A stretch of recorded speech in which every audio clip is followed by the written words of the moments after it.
नमस्कार नमस्कार नमस्कार। मैं भी मेरे लंच चला लूं। बैटरी डाउन हो जी वो मोबाइल याद आने। हाँ जी, नमस्कार सबको। ग्राम सेवक परीक्षा की तिथि घोषित हो चुकी है। ग्राम सेवक परीक्षा date exam date has been declare ही होगी। Exam date declare. ठीक है, अब मैं मेरे लैम भी टाबरो चला लियो एक बार को थाने भी पूरा को लागे, मैं भी थोड़ा सो देख ली क्योंकि मैं आज लाइव आ रही हूँ तो मैं तो देखूं, बाकी कोई देखे नहीं देखे। चलो वाइब्रेशन ऊपर मार तो ऐड आइड आ रहे। आ जाओ, नमस्कार सबको, सत श्री अकाल, गुड इवनिंग। क्या ऐड आए है, मतलब ऐड दे बिना नहीं रहे आजकल तो। ऐड भी दो दो आने लग गया, एक एक को नहीं आ। तो ध्यान रखिए यहाँ आगे दी गुरुजी ऐड बंद कर दिया। ऐड बंद को नहीं, उसका ये यूट्यूब पॉलिसी है, कह दी गुरुजी ऐड डिस्टर्ब हो रहा लेकिन बंद कौन कर सका ऐड। ठीक है, आ जाओ भाई। अब मैं एक दो कमेंट भी पढ़ लूं कि कौन मन के कहना चाह रही है। चलो सर समझ में नहीं आ रहा है, तैयारी रीट की करें या वीडियो मैन की करें, फिर रीट मैन की करें या फिर पॉलिटिक्स लाओ। तन बेरो है कि तन कौन सो बढ़िया आवे। जैसे मैथ तेरी अच्छी है, रीजनिंग तेरी अच्छी है तो तू मैन की तैयारी कर, और तेरी साइकोलॉजी वगैरह सब्जेक्ट वगैरह अच्छी है तो तू रीट की तैयारी कर। ये तेरा फैसला है, तुझे पता है तुझे क्या आता है क्या नहीं आता। तुझे रीट वाला सिलेबस ज्यादा आ रहा है या मैन का ज्यादा आ रहा है, ये तेरा फैसला है, तुझे ही लेना है। ठीक है, दूसरे ने पूछिए कौन लेकर है, हर काम पूछिए थोड़ी करोगे, ब्याह हो जाओगे बाद पूछिए करोगे यूट्यूब पर अब मुझे क्या करना है। हाँ कपूर डी से राम राम राम राम। नमस्ते सर, व्हाट्सएप पर हूँ। कौन सा व्हाट्सएप पर है तुम? हाँ श्री कृष्णा, सपना एक देखोगे मुश्किल दो। सर समझ में नहीं आ रहा है। अच्छा चलो, ग्राम सेवक के हाँ जी कोर्स ले रखा है। क्या ले रखा है कोर्स? बढ़िया बात है, ले रखा है तो काम आओ। सपना एक देखो सर जी, सेकंड ग्रेड फर्स्ट जीके का रिकॉर्डेड कोर्स खरीद रखा है। बेंच नंबर इतना है जिसे वीडियो अपलोड होते ही रोज, लेकिन पता नहीं चलता है कौन सी वीडियो अपलोड होती है। यहाँ थोड़ी एक रहे मैसेज आवे नहीं तो। चलो आ गए होंगे सारे, जो नहीं आए वो बाद में आते रहेंगे क्योंकि बहुत सारे बच्चे तो बाद में ही देखते हैं वीडियो को। आज हमारा वही चला था, राजस्थान अध्ययन के अंदर वही चल रहा था। पहली यूनिट से, पहली यूनिट बहुत बड़ी और पहली यूनिट से पर्सन भी बहुत सारे आएंगे। बराबर में आपका पेज चलना चाहिए। 10वीं क्लास के नोट्स बराबर में चलने चाहिए, जैसे मैं बता रहा हूं वैसे समझते समझते। आज जो आगे आपके टॉपिक दे रखा है वो दे रखा है जनपद। जन माने क्या है? जनता, पद माने पद। जनपद का मतलब सीधा सा है राज्य।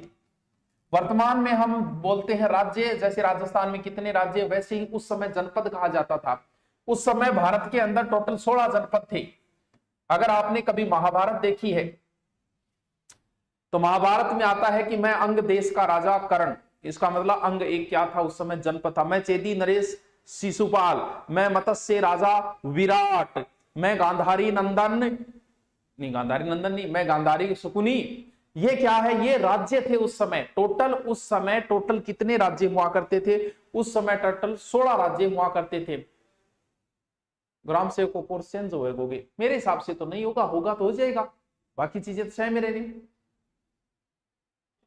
ठीक है चलो देखो, तो वो जो बौद्ध ग्रंथ अंगुत्तर निकाय, वेरी इजी नेम, अंगुत्तर निकाय बौद्ध ग्रंथ है जिसमें 16 महाजनपदों का उल्लेख किया गया है। अलग अलग किताबों में अलग अलग, लेकिन मैन कितने माने गए हैं? 16 ही माने गए हैं। 16 जनपद यानी 16 राज्य थे, जिसमें एक राज्य था जिसका नाम था मत्स्य। एक राज्य मत्स्य जो था वो पूरा का पूरा इन द राजस्थान, पूरा का पूरा मत्स्य जनपद तो राजस्थान में मायने ही हो। यानी 16 राज्यों में से महाभारत के समय, उस समय जनपदों के समय 16 जनपदों में से एक जनपद, बाकी जो है कुरु सूरसेन अवंती इनका कुछ भाग आता था, कुछ सीमा आती थी। बाकी पूरो एक राजस्थान के अंदर जो नाम हो मत्स्य जनपद। भारत के जनपद हम नहीं पढ़ेंगे क्योंकि आपकी किताब में दे ही नहीं रखे। आपकी किताब में जितने दे रखे हैं हम तो उतने ही पढ़ेंगे। और जनपदों से एक पर्सन कन्फर्म आता है और लगभग पर्सन मत्स्य जनपद का ही आता है। लेकिन आप और भी देख लें थोड़ो सो। जैसे यहां पर एक जनपद था जिसका नाम था सीवी, जगह कुछ किताबां कीवी भी लिखते, जिसकी राजधानी क्या थी? मध्यमिका। बहुत इंपॉर्टेंट है जनपद की एक एक की मध्यमिका, या जिसे कहा जाता था नगरी। यहां पर एक जाति रहती थी मेव, इसलिए इस क्षेत्र को क्या बोला जाता था? मेदपाट भी। ये चीजें नहीं दी गई है 10वीं किताब में। 10वीं किताब में सिर्फ इतना ही लिखा है कि सीवी जो है चित्तौड़ के आसपास का क्षेत्र था, लेकिन सीवी एक जन था वैसे। राजस्थान पुलिस के लिए पढ़ाई अच्छी कर रहा हूँ, लेकिन डर लग रहा है पेपर कैसा जाएगा। बढ़िया करे गुना बढ़िया ही जागो। अस्पृश्यता का अंत सर ऋग्वेद में माना जाता है उत्तर वेद में। अस्पृश्यता का जो प्रारंभ हुआ था वो सूत्र काल में हुआ था। वैसे अस्पृश्यता ऋग्वेद काल में इतनी नहीं थी। ठीक है, चलो देखो सबसे पहले क्या है, सीवी, याद रह जाओ नीचे ही नीचे सीवी चित्तौड़ के आसपास का, जिसकी राजधानी मध्यमिका नगरी, रट्टा वाले साथ साथ में नक्शो बनाओगा, बराबर में नोट्स चालना चाहिए। नक्शो यहाँ बनाओ, झूठ को नहीं, यहाँ बनाओ हमेशा, थाने कौन सो सुमटनी मेलना है, यहाँ बनाओ नक्शो, राजस्थान को नक्शो, यानी ऊपर तीरियो लगा दियो और नीचे तीरियो लगा दियो, ओले यहाँ बना लो, कोई जरूर को नहीं, बिंग में भरता जाओ, इन तरीकों पढ़ो, साथ साथ में बढ़ना चाहिए। सबसे पहले क्या है बताया, सीवी। हमारे भारत के अंदर आक्रमण हुआ था किसका, सिकंदर का। सिकंदर के आक्रमण के समय, कब, 327 ईसा पूर्व। सिकंदर के आक्रमण के समय भारत के अंदर उधर वाली साइड के जितने भी लोग थे वो राजस्थान की ओर आ गए थे, जिसमें से 3 जनपद आए थे, मालव, योद्धे और अर्जुनायन। माल, योद्धे, अर्जुनायन। सिकंदर के आक्रमण के समय 3 जातियां, 3 लोग आए, यही बाद में क्या बन गए थे, एक प्रकार से जनपद बन गए थे। कौन कौन से, योद्धे। सर योद्धे कहां है, योद्धे यहां पड़ता है। मालव जो है वो टोंक, योद्धे यानी ये एक ऐसी जाति है जो क्षत्रिय जाति थी, एक प्रकार से जो युद्ध करती थी, इसलिए इस जनपद का नाम क्या पड़ गया, योद्धे। जो कहां थी सर, तो योद्धे का अगर हम सीधा अगर जिक्र करें कि सर कहां थी योद्धे, तो ये मान लो सरस्वती नदी के आसपास मान लो योद्धे, तो नक्शा के ऊपर ऊपर लिख दो योद्धे, इधर कौन सा जनपद लिख दो आप, सीवी जनपद लिख दो। अब जो मेन और इंपॉर्टेंट है, जो बार बार आवे, वो तो पढ़ना जरूरी है ही। क्यों, क्योंकि महाभारत में तो पता नहीं कितनी बार इन जनपद को जिक्र है। कौन सो, मत्स्य जनपद। 16 जनपदों में एकमात्र ऐसा जनपद जो पूर्णतः राजस्थान के अंदर है, ऑल इज वेल। पूरो ही क्या का मायना है, पूरो को पूरो ही राजस्थान का मायना है। 1 मिनट आप चल, पूरो को पूरो राजस्थान में वो है कौन सो, मत्स्य जनपद। मत्स्य एक जाति है ऐसा मानते हैं, जो ऋग्वेद के अंदर थी। शतपथ ब्राह्मण ग्रंथ है जो आपको मैंने वेदों के अंदर करवाए है, आर्य सभ्यता के अंदर, और कौशितीय में भी मत्स्य जनपद का उल्लेख किया गया।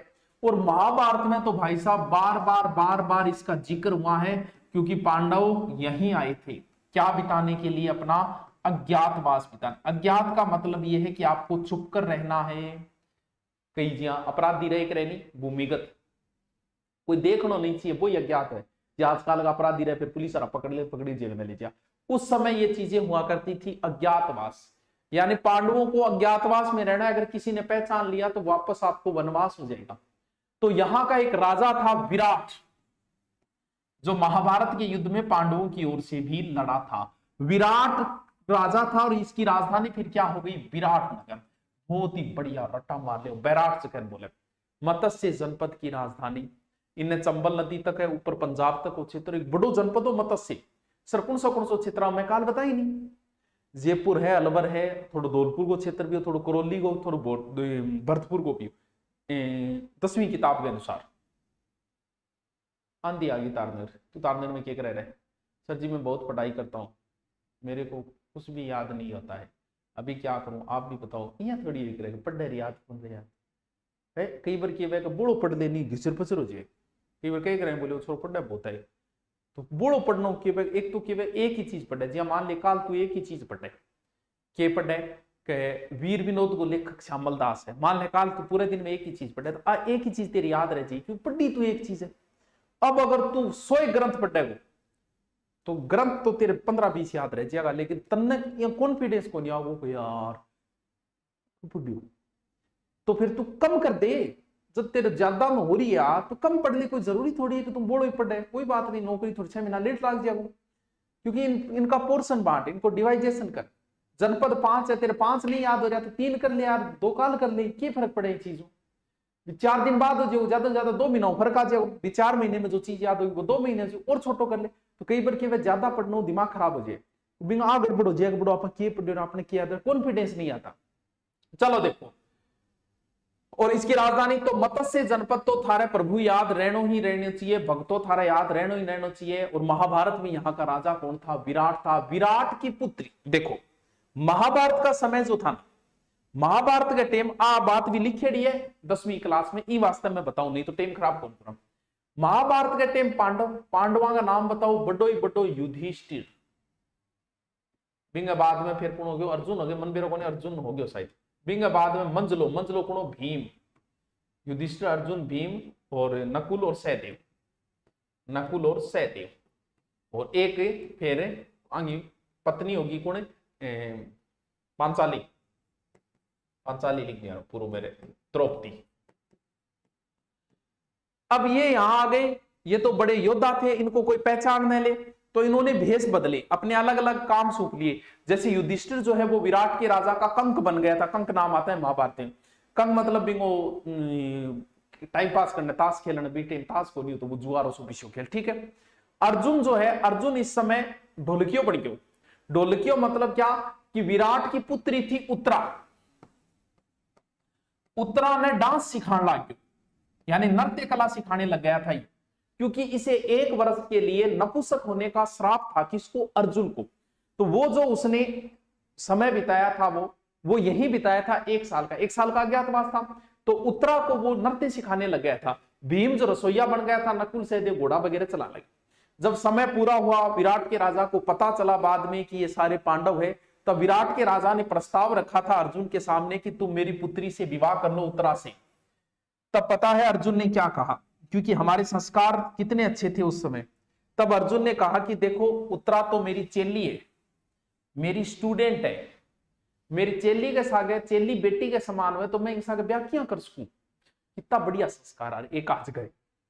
बोल तो फिर एक काम करो कि मेरा बेटो है, मेरी बेटी बना दियो, मेरो बेटो है कौन, अभिमन्यु, तो इसका विवाह किसके साथ कर दो, मेरे पुत्र अभिमन्यु के साथ कर दो। तो इस उत्तरा का विवाह हुआ किसके साथ, अभिमन्यु के साथ, अभिमन्यु के और उत्तरा के पुत्र हुआ। अभिमन्यु महाभारत युद्ध में मारा गया। उसके बाद की स्टोरी है कि महाभारत युद्ध के बाद में, और वो एक बहुत ज्यादा उग्र स्वभाव का था, कौन, गुरु द्रोण का पुत्र अश्वत्थामा ने कसम खाई कि मैं पांडवों के पूरे वंश को ही खत्म कर दूंगा। तो उसने ब्रह्मास्त्र चला दिया, अभिमन्यु तो मारा गया, पांडवों को वंश खत्म होने वाला था, सिर्फ उत्तरा बचा। उत्तरा उस समय गर्भ के अंदर था, उत्तरा के पुत्र गर्भ के अंदर था, तो उसने ब्रह्मास्त्र चला के गर्भ के अंदर ही पुत्र को समाप्त करने की सोची। गर्भ के अंदर उसने ब्रह्मास्त्र चला दिया। भगवान कृष्ण के भी तो कुछ लगता है, क्योंकि भगवान कृष्ण भांजा था इनका, अभिमन्यु भांजा था, उनका पुत्र था। तब भगवान कृष्ण ने कहा कि मैं इसके वंश को समाप्त नहीं होने दूंगा, और ब्रह्मास्त्र चलाने के बाद भी उसको वापस जिंदा कर दिया था उन्होंने, यानी उसकी गर्भ के अंदर ही परीक्षा हो गई थी, इसलिए वो इतिहास में किस नाम से प्रसिद्ध हुआ था, परीक्षित।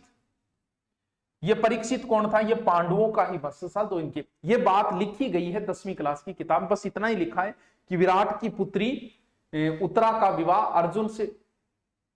अरे मैं क्या बता दियो, कहानी उल्टी बता दी है, सही बताइए नहीं, उल्टी तो कौन बोल गया, नहीं मैं सही बोलिए नहीं, क्यों करे, अभिमन्यु के पुत्र वहां परीक्षित, ठीक है। आई बताइए, अभिमन्यु पुत्र तो गर्भ में मारा था, श्री कृष्ण ने जीवित किया था, हाँ, तो उसको गर्भ के अंदर परीक्षा हो गई, ब्रह्मशीर अस्त्र, हाँ ब्रह्मास्त्र कह दो, ब्रह्मशीर कह दो, एक ही बात है। लैब असिस्टेंट की भूगोल का सिलेबस बताओ। अरे यार सिलेबस मैं थोड़ी बताऊं, मेरा काम थोड़ी है, सिलेबस तो देख ले यार, नेट ने तैयारी करे, तो एहसान तो कर दे खुद पर, मेरे पर थोड़ी करो, खुद पर कर दे है। एक बार मेरा नाम ले लो, फिर क्या हो जाओ, तेरा नाम ले RDX। हाँ सही बताइए नहीं स्टोरी, मेरे को कटी ऊंधी सुंदर ने सेट कर दी है, मैं बहुत पहले महाभारत देख रही है, अब थोड़ी इतनी याद को नहीं। महाभारत की कथा जब मैं चालू करूंगा नहीं, आना टाइम में महाभारत की कथा तो कराएंगा, थाने भी आना पड़ा, देखो उस कहते बूढ़ा भी हो जाओ, थार पोतन ले आना पड़े, लेकिन आओगा थे चल गुर्जे महाभारत की कथा, तब हम ये कहानियां सारी बताएंगे, वहां सारी कहानियां याद है। 10वीं क्लास में लिखेड़ी वास्तव में बताइए, ठीक है। अब आगे चलते हैं, यानी मेन जनपद कौन सा है, ये है मत्स्य जनपद, जिसकी राजधानी विराट। अब ध्यान रखना एग्जाम में पूछ क्या रहा है, वो अगर आपसे पूछ रहा है कि मत्स्य जनपद की राजधानी क्या थी, तब आपको करना है विराटनगर। अगर वो आपसे पूछे कि मत्स्य संघ की राजधानी क्या थी, तब आपको करके आनो है अलवर। क्यों, एकीकरण के समय मत्स्य संघ था, पहले क्या था, मत्स्य जनपद। दोनों चीजें ध्यान रख रही हो, जनपद तो महाभारत के समय था और संघ किसके समय था, एकीकरण के समय। तो दोनों ऊपर नोट लगा के साथ में लिखते जाना भाई, बहुत काम आएगी। अलवर साइड में एक जाति रहती थी, सर कौन सी जाति रहती, मानी बताओ। अलवर साइड में एक जाति रहती थी सालू, वैशाली जनपद चित्तौड़, अलवर, भरतपुर, जयपुर इसके आसपास था। मत्स्य जनपद की लड़ाई होती रहती थी। एक महान जनपद था जिसका नाम था चेदी, जिसकी राजधानी थी शक्तिमती। 16 जनपद अगर की नहीं याद करना है तो बिंगो में वीडियो डाल रहा कि ट्रिक सही डाला कि चेदी को मतलब चेरी, चेरी खाज शक्ति बढ़े, मती बढ़े, बुद्धि बढ़े, तो चेदी की राजधानी शक्तिमती थी। बाद में इन दोनों का विवाद होता रहता था, सीमाएं नजदीक थी। महाभारत में भी इसका नाम आता है आपको। महाभारत में चेदी का सबसे शक्तिशाली शासक कौन था शिशुनाग, और हो सकता है बहुत सारों ने इसका नाम सुन रखा था। शिशुनाग ने शिशुपाल, इस शिशुपाल के टाबरो 30 पे ठेड़ी। शिशुपाल विवाह करना चाहता था रुक्मणी से, और रुक्मणी से विवाह कर लिया किसने? भगवान कृष्ण ने। तो बताओ बनेगी कौन बनेगी? भाई बात है थाली गर्लफ्रेंड कोई ब्याह कर ले, मैं कोई ब्याह कर ले थे, बताओ जलन करोगा कौन करोगा? करांगा गुरुजी, बस भाई कहानी है। गर्लफ्रेंड नहीं थी लेकिन विवाह करना चाहता था, लेकिन भगवान कृष्ण ने क्या कर लिया? विवाह कर लिया रुक्मणी से। अब भगवान कृष्ण ने विवाह कर लिया रुक्मणी से, अब इन आपस में टीस। अब महाभारत के समय युधिष्ठिर ने एक यज्ञ का आयोजन किया, राजसूय यज्ञ। और राजसूय यज्ञ को आयोजन करे। राजसूय यज्ञ में किसी एक को महत्वपूर्ण बनाना पड़ेगा, यानी अग्र पूजा। इतना में अग्र पूजा की में। अब युधिष्ठिर के दरबार में तो भीष्म भी बैठा है, द्रोण भी बैठा है, कृपाचार्य भी बैठा है, लेकिन सगड़ा बोलिया कि अग्र पूजा के हकदार कौन है? भगवान कृष्ण है, यानी कृष्ण को बनाया जाए अग्र पूजा। सारा समर्थन कर दियो, और जैसे ही इन्हें अग्र पूजा के अधिकारी बनाया गया उसी समय विरोध किया शिशुपाल ने, और शिशुपाल मुंह छुट्टी गाड़ा काटे। यानी आज की गाड़ा गाड़ा में अंतर है, यानी आज तो आ कह दे के तेरा बाप कौन है, और आई बात भी टाइम शिशुपाल गाड़ियां निकाले, बोल तुझे तो तेरे पिता का ही नहीं पता, कौन तेरा पिता है, कौन तेरी माँ है, तू कभी ये बोलता है कभी वो बोलता है, तू तो चोर है। इस प्रकार से गालियां निकालता है। भगवान कृष्ण कह रहे डट जा, तेरी 100 गलतियां मेरी माफ करेड़ी है। वहीं पे बलराम वगैरह सब वहीं पे। तो कहा कि 3 गलतियां और बची कर ले, तो 3 गाली और निकाला वो। एक गाली एक मृत्युदंड के बराबर है। ये 3 गाली पूरी वह उसी समय भगवान कृष्ण शिशुपाल का वध कर देते हैं। कहां? उसी दरबार के अंदर। तो शिशुपाल वध कवि माघ की एक रचना है, और कवि माघ कहां के थे? भीनमाल के थे। ध्यान रखना, इस चीज को प्रश्न पूछा था अभी ग्राम सेवक के अंदर। शिशुपाल वध किसने लिखा था? कवि माघ ने। याद रह जा सीखे सर, एक बार मेरा नाम ले लियो, नाम ही लेता रूंगा मैं। आज उत्तर प्रदेश है। सोगाड़ी, हाँ सोगाड़ी माँ भी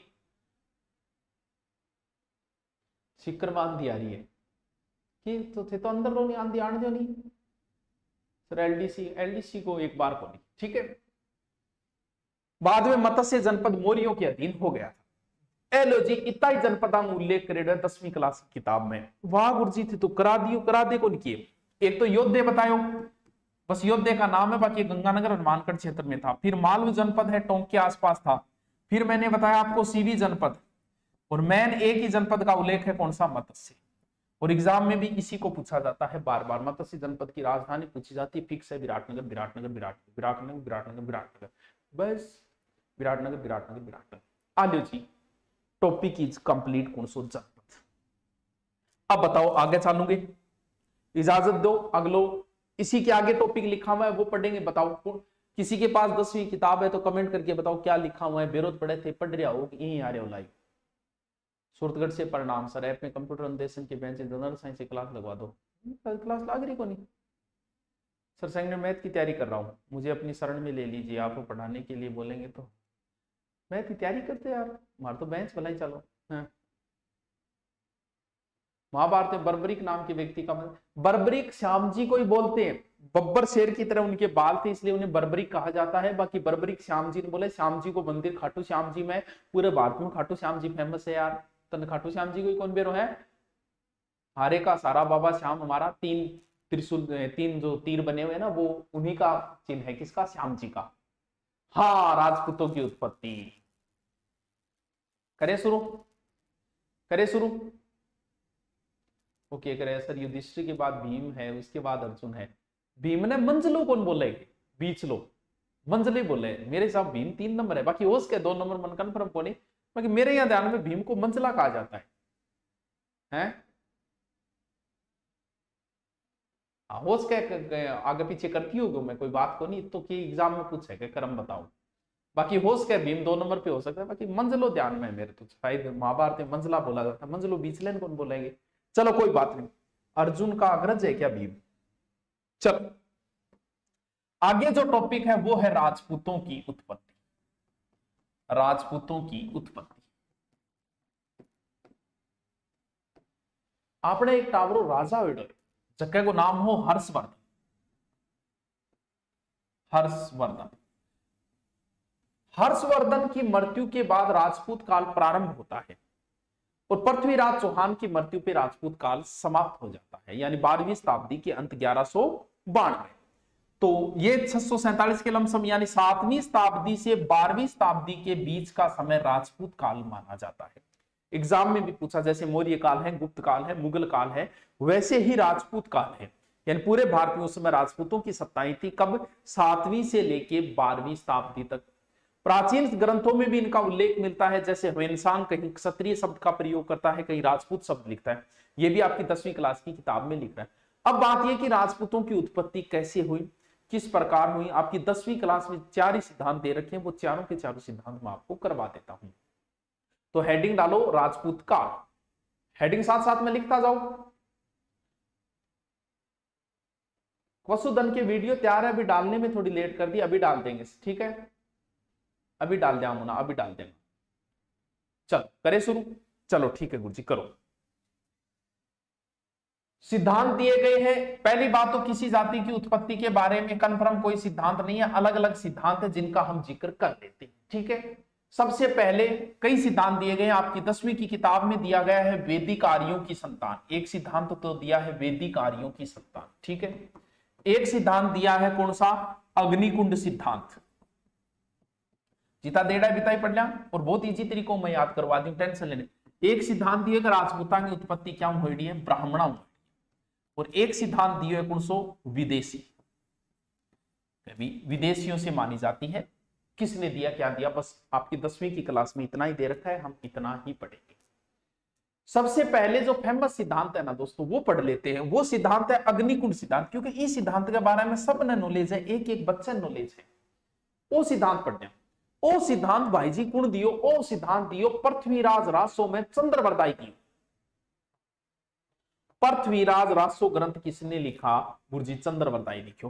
पृथ्वीराज रासो में ओ सिद्धांत चंद्रवरदाई दियो। पृथ्वीराज रासो बहुत फेमस ग्रंथ है, पृथ्वीराज रासो। तो भक्तों के कह रहे हैं चंद्रवरदाई पृथ्वीराज रासो कह आबू पर्वत है, यो लो आबू पर्वत। आबू पर्वत पर वशिष्ठ ऋषि यज्ञ करया करतो। वशिष्ठ ऋषि को नहीं, कई ऋषियों का नाम लिख रहा है 10वीं किताब में। विश्वामित्र को लिख रहा है, गौतम को लिख रहा है, अगस्त्य ऋषि को, 3 ऋषियों का नाम लिख रखे। ऋषि मुनि यज्ञ करता और जकार मी है वे पहली भी होता, आजकल भी और आगे में। जहां गांव में थे भागवत कराओ तो पड़ोसी गोचो करे, वे राक्षसा की श्रेणी में आ। जहां थे कोई बढ़िया काम कर रहा धर्म को, भीम कोई टांगड़ा वही राक्षस है। बाकी आप उन्हीं राक्षस के दांत आगे वगैरह ऊपर सिंह निकले होगा, आपने अंदर ही राक्षस है। हम लोगों में देवता है, हम लोगों में राक्षस है। तो बताओ राक्षस प्रवृत्ति का लोग आता और आगे यज्ञ में कभी मांस गिर जानो और कभी हड्डियां गिर जानो, और ऋषि हो गया परेशान। फिर गुस्सो आयो वशिष्ठ ऋषि ने, बोल थम जाओ थान मैं बताऊंगा। वशिष्ठ ऋषि 10वीं क्लास की किताब में लिखे शुरुआत में 3 राजपूतों की उत्पत्ति की। वैसे तो प्रतिहार, परमार, चालुक्य, चौहान ये क्रम है, लेकिन 10वीं किताब में लिख रहा है परमार, चालुक्य, प्रतिहार। 3 राजपूतों की उत्पत्ति करी, प्रतिहार, परमार और चालुक्य। इन तीनों से वो राक्षस रुके नहीं, तब एक बड़ा यज्ञ किया और शस्त्रों सहित एक चौथे योद्धा की उत्पत्ति की, और उस चौथे योद्धा का नाम था चौहान। यह सिद्धांत किसमें दिया गया है? ये पृथ्वीराज रासो ग्रंथ में चंद्रवरदाई ने दिया, जिस सिद्धांत को कहा जाता है अग्निकुंड। यानी अग्निकुंड से उत्पत्ति हुई पृथ्वीराज रासो के अनुसार। यह सिद्धांत बड़ा ही विवादित सिद्धांत है, बड़ा ही प्रचलित सिद्धांत है। बहुत बार एग्जाम में इस सिद्धांत को पूछा भी गया है। धीरे धीरे इस सिद्धांत को, वर्तमान साइंस इस सिद्धांत को फिर स्वीकार नहीं करती कि भी अग्नि से बच्चे कैसे होंगे, ये बताइए। फिर इस सिद्धांत को एक तरीके से तोड़ा गया कि ऐसा तो नहीं हुआ है, कोई तरीका तो हुआ होगा, तभी यह सिद्धांत लिखा गया। तब यह माना गया, जैसे टोड वगैरह ने इस बात को भी कहा है। 1 मिनट रुको, तब इस सिद्धांत को तोड़ा गया। ठीक है, तोड़ा गया तो ऐसा कहा गया कि हो सकता है बच्चों कि विदेशी, जैसे तोड़ता है इसको, कि विदेशी लोग यहाँ आए, यहां ही रहने लगे, फिर उनका अग्नि संस्कार हुआ। जिया मान लो कि मैं थाने अग्नि की सौगन खुआगे थान हथियार दे दू थे, हो तो कोई और जाति का थे, हथियार ले लिया तो एक नई जाति भी तो बन जाए। बहुत सारी जातियां बनी है, जैसे गुरु गोविंद सिंह जी ने 5 चीजें देके सिखों को बनाया, तो उसी प्रकार हो सकता है कन्वर्ट किया गया होगा अग्नि की सौगन खिला के। टोड ये बात बोलता है, इस सिद्धांत को थोड़ा सा कन्वर्ट करता है। बस इतना याद रखना है, अग्निकुंड सिद्धांत किसने दिया? चंद्रवरदाई ने दिया, पृथ्वीराज रासो में दिया, चंद्रवरदाई ने दिया, पृथ्वीराज रासो में दिया, चंद्रवरदाई ने दिया, पृथ्वीराज रासो में दिया। राजपूतों की उत्पत्ति ब्राह्मणों से हुई है, यह सिद्धांत किसने दिया? आपको तो इतना ही पूछेगा कि राजपूतों की उत्पत्ति ब्राह्मणों से कौन मानता है, तो आपने तो सीधो सीधो याद रखिए ब्राह्मणों से मानने वाला इतिहासकार खुद ब्राह्मण है, जिसका नाम है गोपीनाथ शर्मा। दशरथ शर्मा इसका विरोध कर रहा है, शर्मा तो वो भी है, लेकिन दशरथ शर्मा आप भी याद कर लिया, राम के पिता को नाम दशरथ हो और राम सूर्यवंशी थे, तो दशरथ शर्मा वैसे क्या मानता है? सूर्यवंशी मानता है। तो गोपीनाथ शर्मा एक डॉक्टर भंडारकर, ये दोनों राजपूतों की उत्पत्ति किससे मानते हैं? ब्राह्मणों से मानते हैं। इन्होंने कई सबूत भी पेश किए। इन्होंने कहा कि गुहिलों की उत्पत्ति नागर ब्राह्मणों से हुई है। बिजोलिया शिलालेख में भी राजपूतों की उत्पत्ति जो है ब्राह्मणों से मानी गई है। वत्स गोत्रीय ब्राह्मण जो बिजोलिया शिलालेख में लिखा गया। राजशेखर नाम का ब्राह्मण का विवाह अवंती की सुंदरी के साथ हुआ, उसी आधार पर ब्राह्मणों से मानी गई। गोपीनाथ शर्मा ने तो यह सिद्धांत भी दिया कि गुहिलों की उत्पत्ति नागर जाति के ब्राह्मणों से हुई। ये बात खुद कुंभा स्वीकार करता है गीत गोविंद में, जयदेव के गीत गोविंद में ये लाइनें लिखी गई है।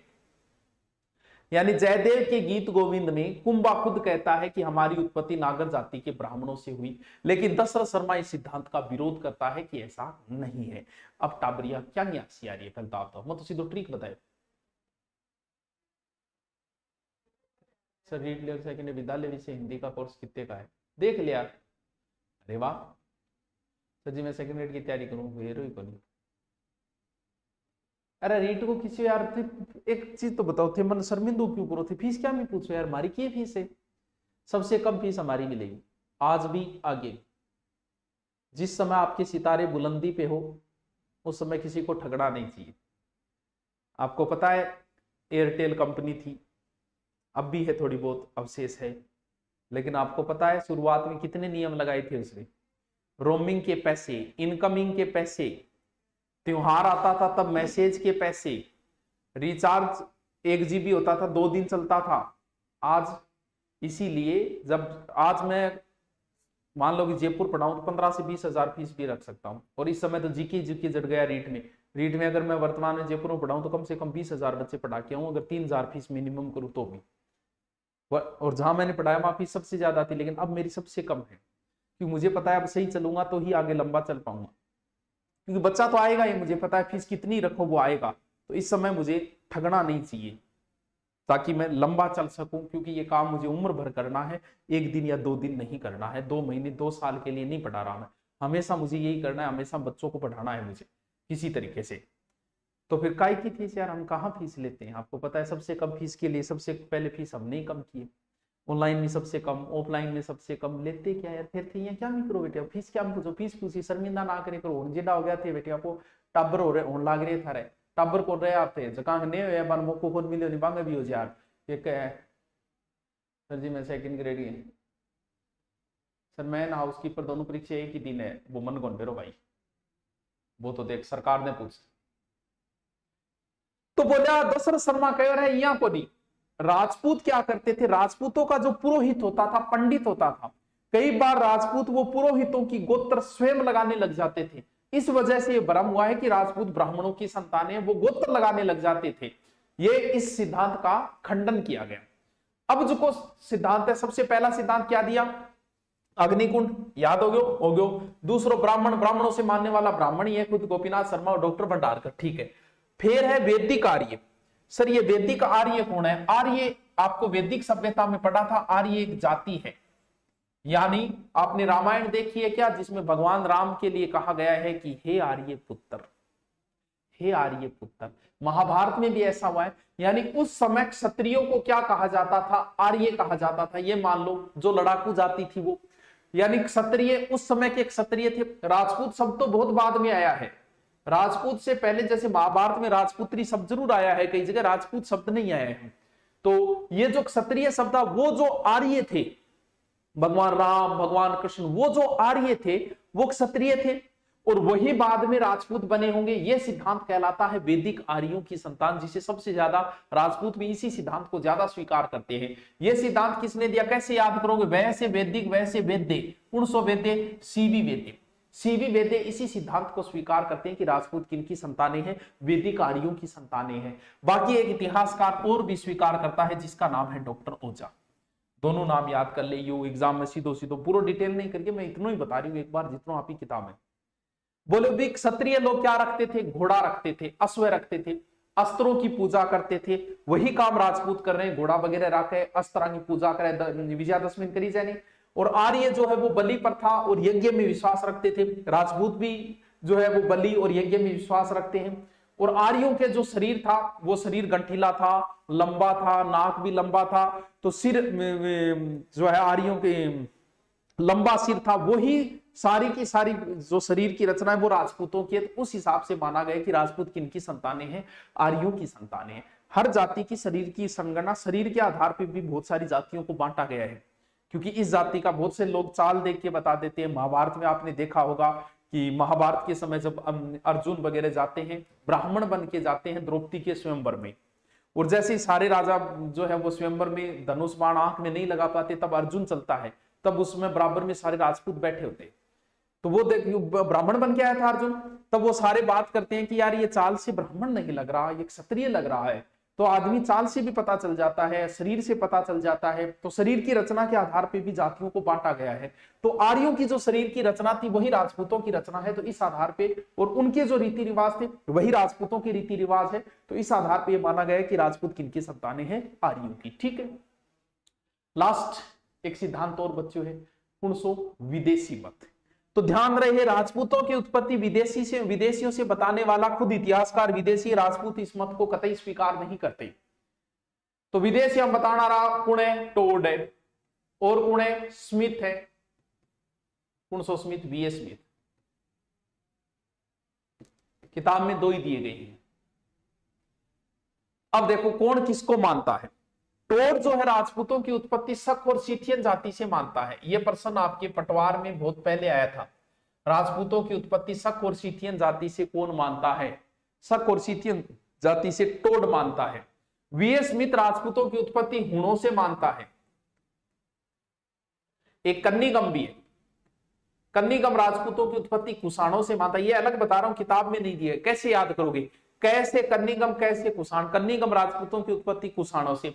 वाहु शक्ति कपूर और वाहु वीए स्मिथ किससे मानता है, हुणों से। बाकी बच की शक और सीथियन।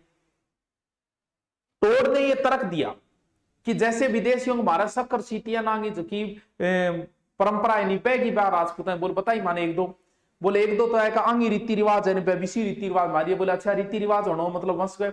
जैसे हम राजस्थान में रह रहे हैं, कई जातियां हैं, जाट भी है, राजपूत भी है, चारण भी है, ब्राह्मण है। क्या सबकी रीति रिवाज एक जैसी नहीं है?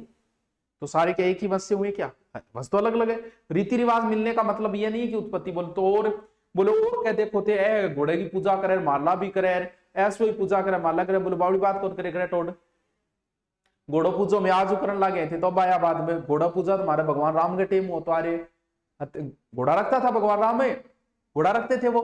हथियारा ही पूजा भी होने का मतलब वो कौन, झूठ ना बोल, ये क्या है वैदिक आर्यों की संतानें था। लो मत जो है वो मैं स्वीकार कौन करा। बाकी एग्जाम में अगर पूछा एग्जाम में वो मत स्वीकार करी जाए तो अपन एग्जाम के हिसाब के करनो है इन्हें।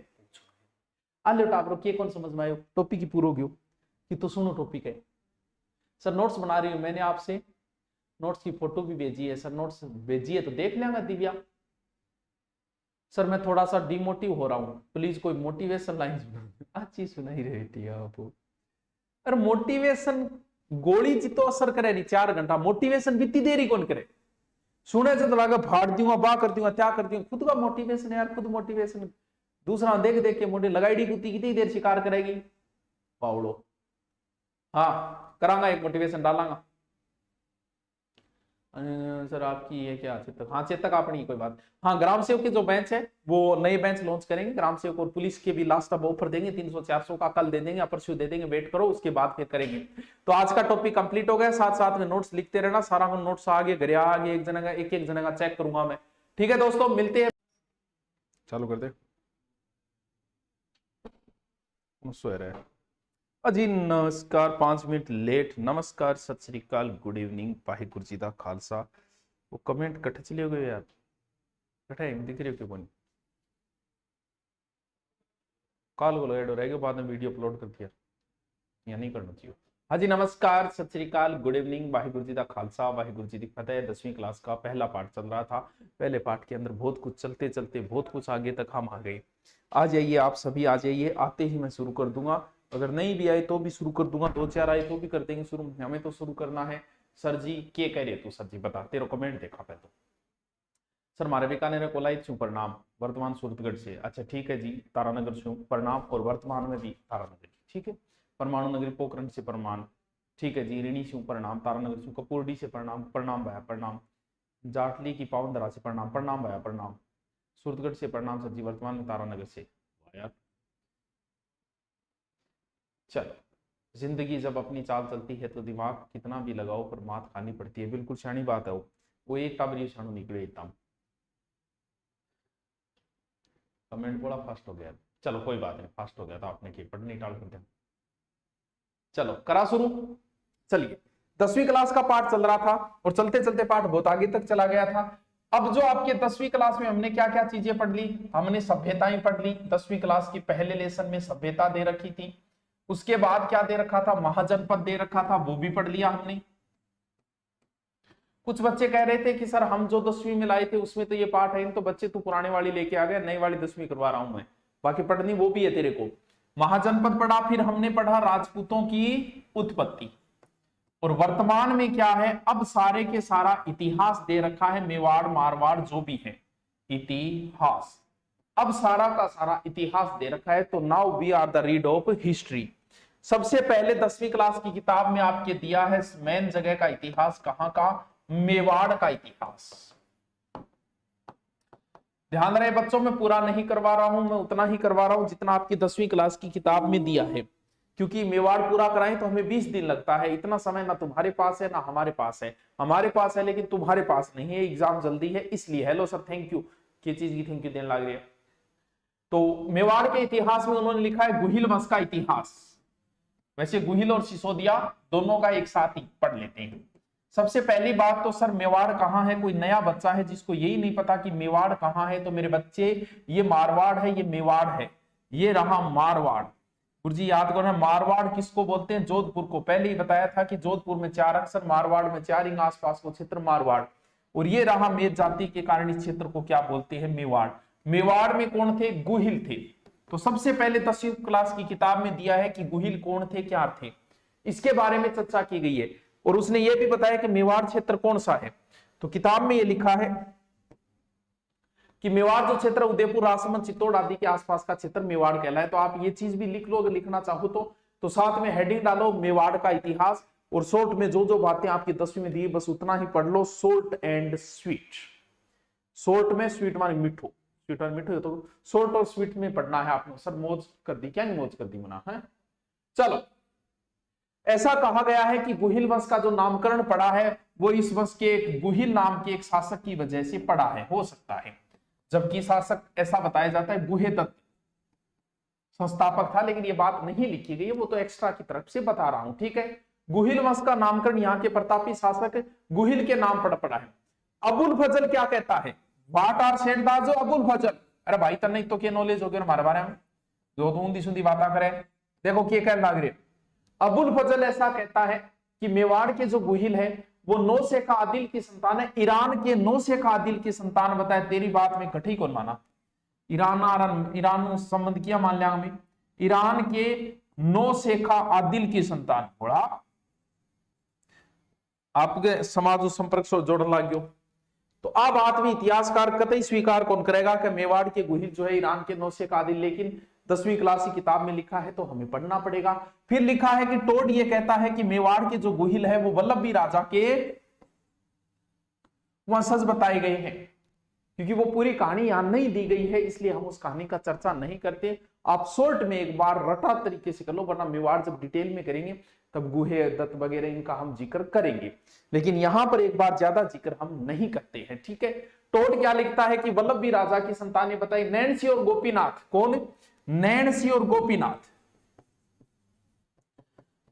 नैणसी प्लस गोपीनाथ। गोपीनाथ कौन है? शर्मा जी। ये कहते हैं कि मेवाड़ की गुहिल क्या है? ब्राह्मण है। इन्होंने इनका संबंध किनसे जोड़ा है? ब्राह्मणों से जोड़ा है। 3 मत दिए गए हैं, तीनों शॉर्ट में लिखते जाओ। आपके पास जो भी रजिस्टर है, बिना रजिस्टर कोई पढ़ने क्लास में नहीं आएगा, वरना बाहर निकाल दिया जाएगा, ऑनलाइन से बाहर निकाल दीजिए। साथ में रजिस्टर को एक एक लाइन लिखते जाओ। ये चीजें बार बार रिपीट करते जाओ। प्रश्न यही से पुटअप हो रहे हैं। शॉर्ट दिया है मानी, मेवाड़ पूरा बहुत बड़ा है, इसमें बहुत 2 पेज में दिया है, लेकिन इतना ही बहुत पर्याप्त है। तो सबसे पहला आता है कि अबुल फजल कहता है कि ईरान के नौशेखा आदिल की संतान है। हम इस बात को नहीं मानेंगे, लेकिन किताब में दिया तो आपको पढ़ना पड़ेगा कि मेवाड़ की गुहिल किनके वंशज बताए गए? अबुल फजल ने ईरान के नौशेखा। टोड ये कहता है कि वल्लभी राजा के हैं। टोड कहता है वल्लभी राजा। नैणसी गोपीनाथ कहते हैं कि ये ब्राह्मणों की संतानें हैं। ओझा जो है इनका संबंध गुहिल से जोड़ता है, अपना शासन बताते हैं। ओझा के अनुसार गुहिल वंश लगभग 565 के लमसम है, ठीक है। आगे चले हम। अब इन्होंने सीधा सीधा पहला शासक गुहिल वंश का संस्थापक गुहिलादित्य, ये किताब में नहीं दिया। इन्होंने सीधा बताया है कि गुहिल वंश का पहला सबसे प्रतापी खतरनाक शासक जो था वो बप्पा रावल था। बहुत खतरनाक शासक बताए गए। किताब में इतना बड़ा नहीं लिखा गया 10वीं, लेकिन खतरनाक था, बहुत खतरनाक था। शरीर वगैरह से बप्पा रावल, आपको पता है रावलपिंडी शहर जो है ना, वो इसी बप्पा के नाम से है, रावलपिंडी। रावल दा पिंड, जिसका परिष्कृत रूप हो गया रावलपिंडी। क्या रहते रहे? तो पाकिस्तान का राव कहते हैं कि इधर वाली साइड कभी बप्पा गए थे, कुछ समय के लिए इस यहां डेरा डाला, तो लोग कहने लगे बप्पा दा पिंड, और धीरे रावल दा पिंड, बप्पा रावल है, रावल दा पिंड, और धीरे धीरे ये क्या बन गया? रावलपिंडी बन गया। राज प्रशस्ति में एक बात लिखी है कि बप्पा रावल ने मानमोरी को हराया और 734 ईस्वी में चित्तौड़ पर इसने कर लिया अधिकार। कब? 734। शॉर्ट में लिखते जाना, एकदम शॉर्ट में लिखते जाना। मैं बार बार रिपीट करके रटवा दूंगा इनको। कहानियां वगैरह की हम चर्चा नहीं करते हैं क्योंकि इतना समय नहीं है, सिर्फ मैं किताब करवा रहा हूं एक बार, इस वजह से। वरना बप्पा के बारे में इतने ये हाथीर, इतने मन की धोतीर, इतने तलवार, वे सारी राम कहानियां बता, तो बकरन काट दे, झुटका मर, वो सारी, लेकिन उनका एक बार हम चर्चा नहीं करते क्योंकि थोड़ा सा समय शॉर्ट है, इस वजह से। और बप्पा ने जो अपनी राजधानी बनाई मेरे बच्चे, वो राजधानी कौन सी बनाई? नागदा। क्योंकि बप्पा की मृत्यु भी वैसे नागदा में बताई गई है, कुछ इतिहासकारों के अनुसार खुरासान में बताई गई है, लेकिन यहीं पर बताई गई है कहां? नागदा में। बप्पा रावल ने क्या किया? बप्पा रावल वैसे हरित ऋषि की सेवा करता था, ये बात इसमें नहीं लिखी है 10वीं क्लास में। और हरित ऋषि की सेवा किया करते थे, और यही नजदीक में बप्पा रावल ने एक मंदिर बनवाया। किसका? एकलिंग जी का। एकलिंग जी महाराज की जय। कैलाशपुरी के अंदर बप्पा रावल ने एक मंदिर बनवाया है, कैलाशपुरी में। किसका? एकलिंग जी महाराज का। बस यही है जो कुछ भी है मेवाड़ वाले। मेवाड़ के राजा अपने को राजा नहीं मानते, वो कहते हम तो रावल हैं या फिर हम राणा हैं। हम तो राणा हैं, हम तो नौकर हैं। किसके? एकलिंग जी के। एकलिंग जी मंदिर कहां है? कैलाशपुरी में। जब भी मेवाड़ का महाराणा युद्ध में जाता था, ये बातें लिखी नहीं गई 10वीं, मैं एक्स्ट्रा बता रहा हूं। जब भी मेवाड़ का महाराणा कहीं भी जाता था युद्ध के अंदर, तो एकलिंग जी का आशीर्वाद लेने के लिए आते थे, जिसे आशंका मांगना कहा जाता था। मेवाड़ के महाराणाओं के वास्तविक जो राजा माने जाते हैं वो एकलिंग नाथ जी माने जाते हैं। ये राजस्थान में लकुली संप्रदाय का प्रमुख केंद्र, अभी एग्जाम में पूछा था इसको। ये एक्स्ट्रा चीजें हैं, आप एक्स्ट्रा में डालना चाहो तो डाल सकते हो, वरना सिर्फ इतना ही लिखा है कि एकलिंग नाथ जी का मंदिर किसने बनवाया था? बप्पा रावल ने। कहा? कैलाशपुरी के अंदर। अब ओके कह रहे।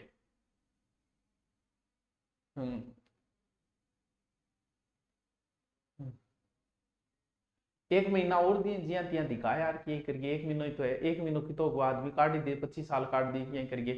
1 महीना और दिखा के एक नाम। आर्थिक समस्याएं सबकी आती है, ये एक स्ट्रगल लाइफ है, हर किसी के जीवन में आती है।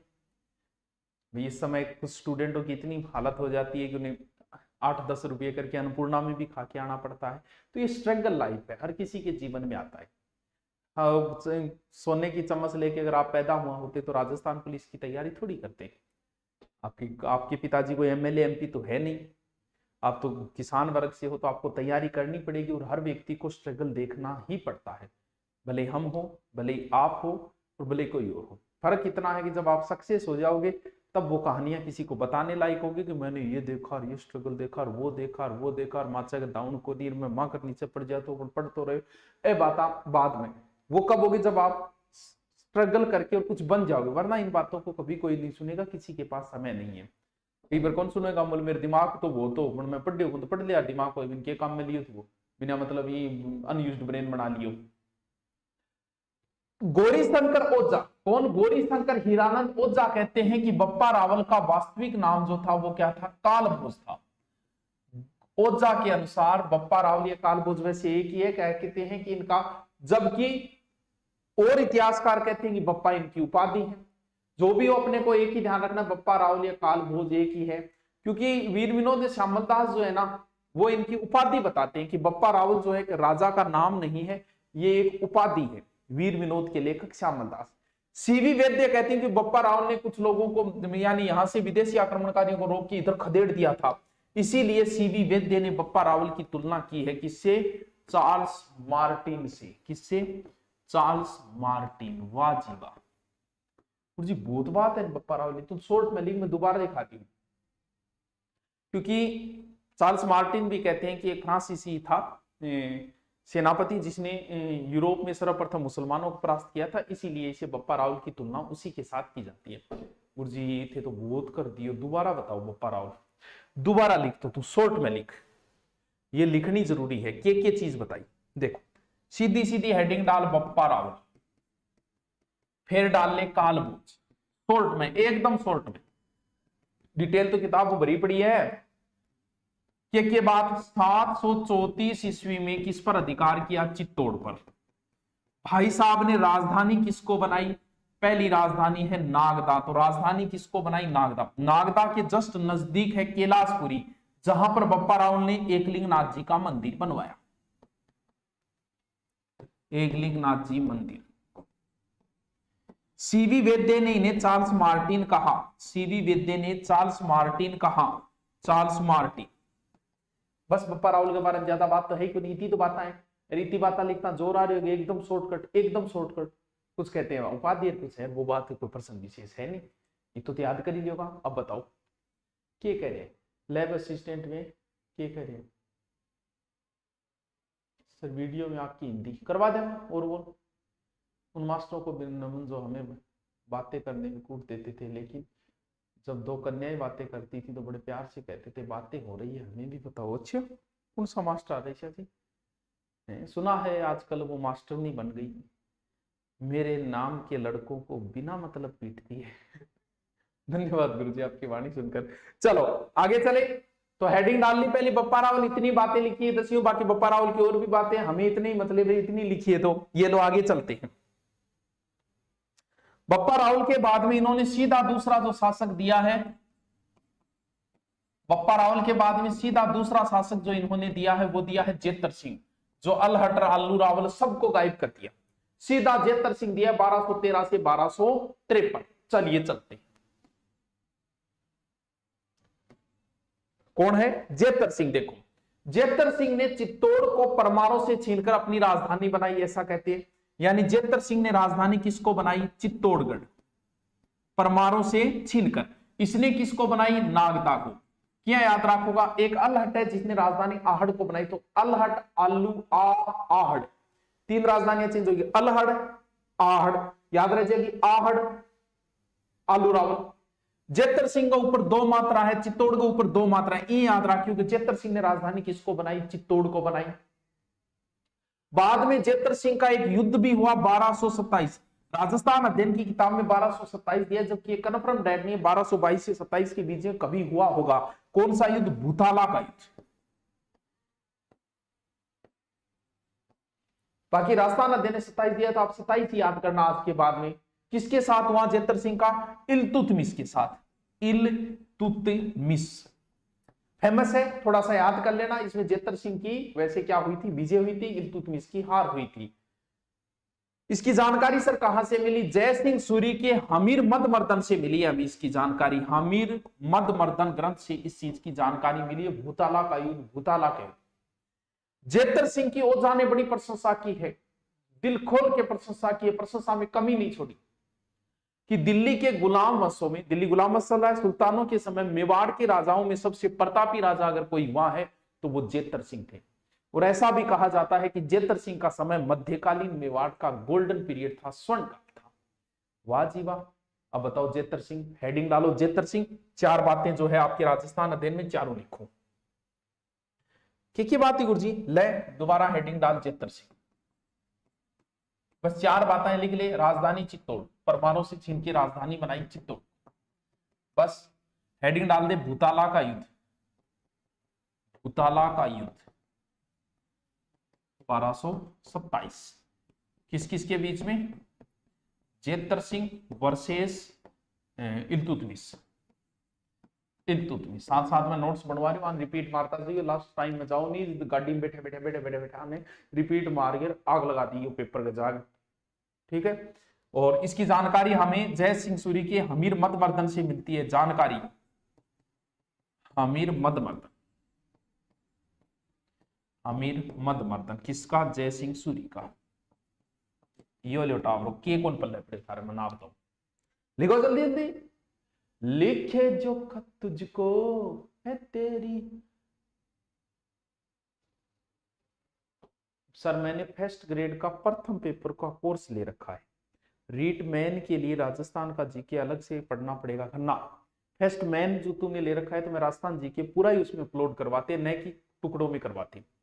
लगता कम है लेकिन हम पूरा अपलोड करवाते, तेरे को अलग से लेने की जरूरत कतई नहीं है भाई साहब। और राजस्थान पुलिस वालों को जिसको लेना है वो लास्ट में ले लो। 300-400 रुपये कर दिया है, बाद में मत कहना। हाँ फिर कहते फिरोगे, चलती फिरूं उड़ती फिरूं मस्त गगन में आज मैं आजाद। चलो आगे चले।